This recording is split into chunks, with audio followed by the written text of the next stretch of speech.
Hey everybody, normally on the last Wednesday of the month I would do a live, but I am so far behind due to some craziness between the weather, some delays because the cold was affecting my throat, and then on top of that, I am I haven't had some medication for some time, and that technically affects a lot of things. So my sleep's all over the place. So I've been sleeping in again, just to not feel crazy, and then I have work, of course, as well. So um, Phantom of Nibelheim Act 3 will hopefully be back. Will it be up today?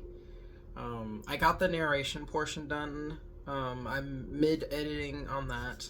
And then I'll have the singing portion, which fortunately is like less, I believe, than I had for the last one, which admittedly Act 2 was pretty singing heavy.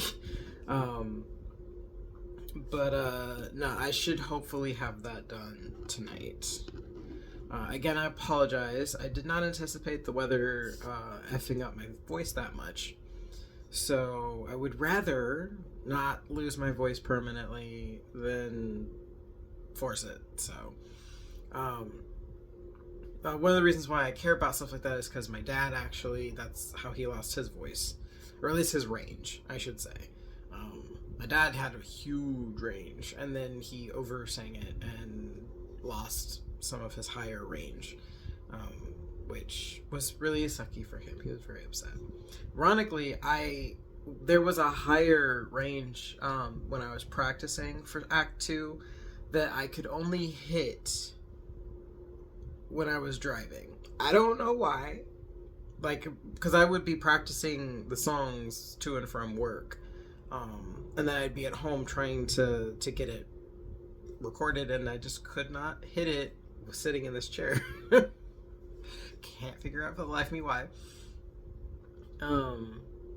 I even tried listening to the music in my ears to see if I could hit it.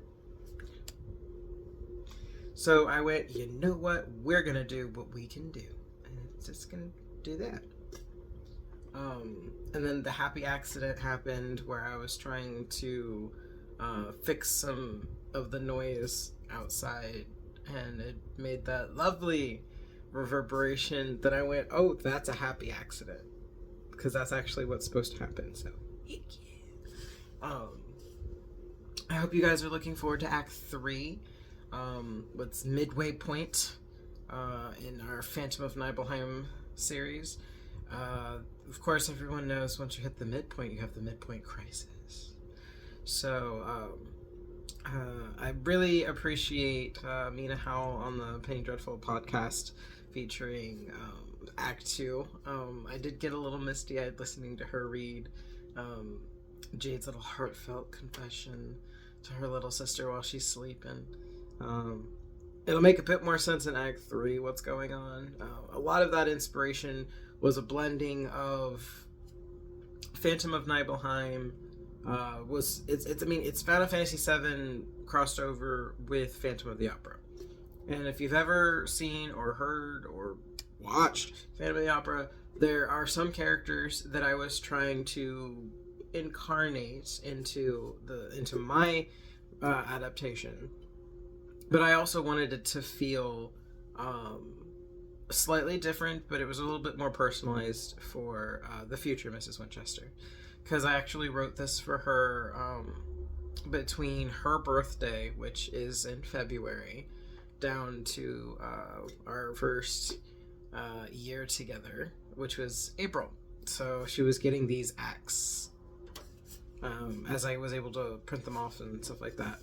And she told me that she used to stay up and read the printouts that I gave her at night, and she would be so sucked in. She loved it so much. So yeah, I'm glad people are enjoying it. I have revisited Phantom a few times over the years. Obviously, when I first wrote this, I didn't have Dirge of the Cerebits, which gives you plotline for Vincent that we didn't get in the first game. Obviously, my inspiration is coming from the original game, not the remake. I'm going to leave it at that. When I revisited it, back when I posted it to Inkit, I actually did some revisions for Phantom of the Opera story.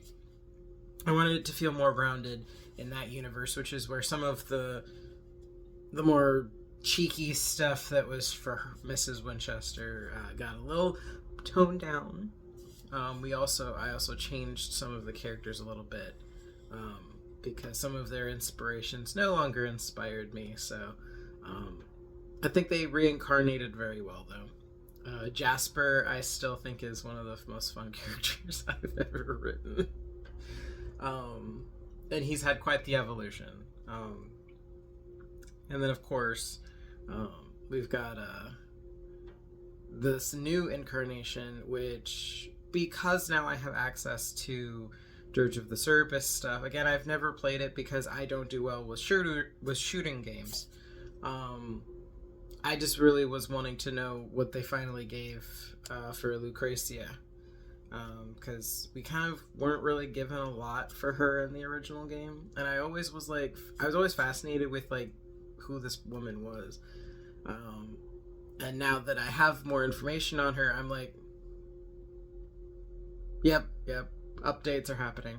So this is my technical third form, I guess, of Phantom of Nibelheim that you're getting, because I wanted to update it for my FF fans, because Final Fantasy VII actually was my first RPG, JRPG, I should say.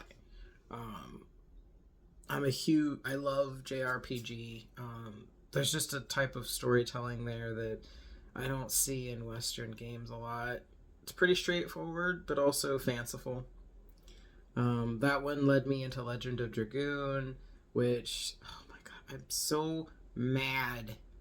I let my little sister borrow it. Now, mind you, she's not rough with games, but I think when her secondhand PlayStation 2 was running it, I think that is actually what damaged the first disc. You can't finish the game.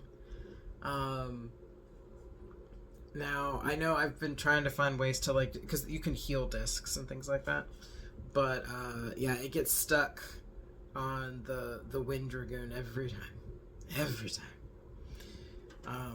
When you're finally gonna get her, and I was just like, I felt so bad. She wanted to play that game so bad, but she couldn't. My favorite Final Fantasy, she finds boring, but I'll let it slide because she likes 8.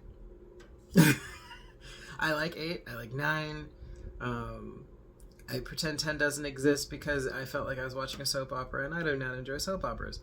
But when we got to, I don't do MMOs, by the way, either.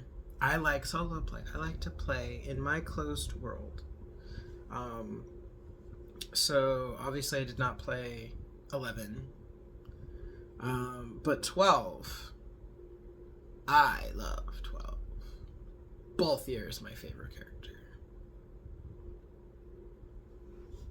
So, that being said, yeah, I love Final Fantasy.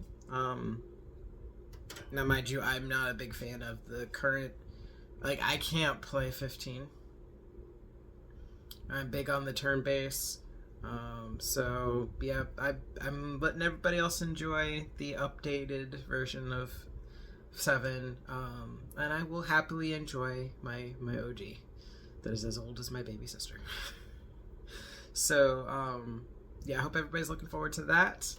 After I get off of this, I am back to the editing phase, so I guess that's why Phantom is on my brain right now. And hopefully I will catch up and get everything else rolling. The preview post is probably going to be a little delayed just because I've got to get this editing done. But yeah, I'll make sure you guys are aware of what's coming. In the meantime, though, as always, be kind to yourself and others as we all traverse the same path in life, just in different vehicles and different speeds. And remember that you reap what you sow, so let's plant some kindness out in the world. And until next time, happy reading and listening adventures.